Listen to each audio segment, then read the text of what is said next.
காழ்ப்புணர்வு கொண்டவர்களின் கைகளில் தமிழ்நாட்டு ஊடகங்கள் சிக்கி இருக்கின்றன என்பதை பார்க்க முடிகிறது.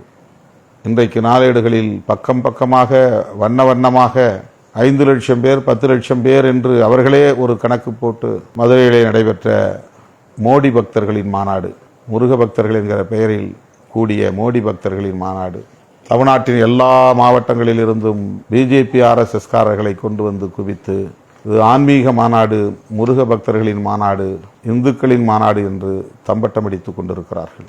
நாளேடுகள் மட்டுமின்றி சமூக ஊடகங்களும் சேட்டலைட் தொலைக்காட்சிகளும் இதற்கு மிகப்பெரிய அளவிலே முக்கியத்துவம் கொடுத்து தொடங்குவதற்கு முன்பே உதாகரப்படுத்தி நடந்து கொண்டிருக்கிற போதே அதனை எந்த அளவுக்கு ஊதி பெருக்க முடியுமோ அந்த அளவுக்கு ஊதி பெருக்கி பூத கண்ணாடியால் பிரம்மாண்டமாக காட்டிக் கொண்டிருக்கிறார்கள். ஆனால் நம்முடைய பேரணிக்கு உள்ளே ஏதோ ஒரு பக்கத்தில் 3 கால செய்தி, அவ்வளவுதான். மேடையில் நான் நின்ற ஒரே ஒரு படம், மக்கள் திரளை ஒரு படமாக கூட எடுத்து போட அவர்களுக்கு மனம் வரவில்லை. அப்படிப்பட்ட காழ்ப்புணர்வு கொண்டவர்களின் கைகளில் தமிழ்நாட்டு ஊடகங்கள் சிக்கி இருக்கின்றன என்பதை பார்க்க முடிகிறது.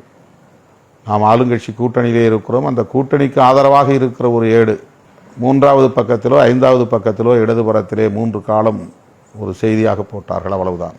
கடந்த 25-30 ஆண்டுகளாக நம்மை வெளிச்சத்தில் காட்டாமலேயே இருட்டடிப்பு செய்து வருகிறவர்கள் இன்றைக்கு ஒரு மாநில கட்சியாக அங்கீகாரம் பெற்றிருக்கிற நிலையிலும் கூட தொடர்ந்து அதே இருட்டடிப்பு செயல்களில் ஈடுபட்டு வருகிறார்கள்.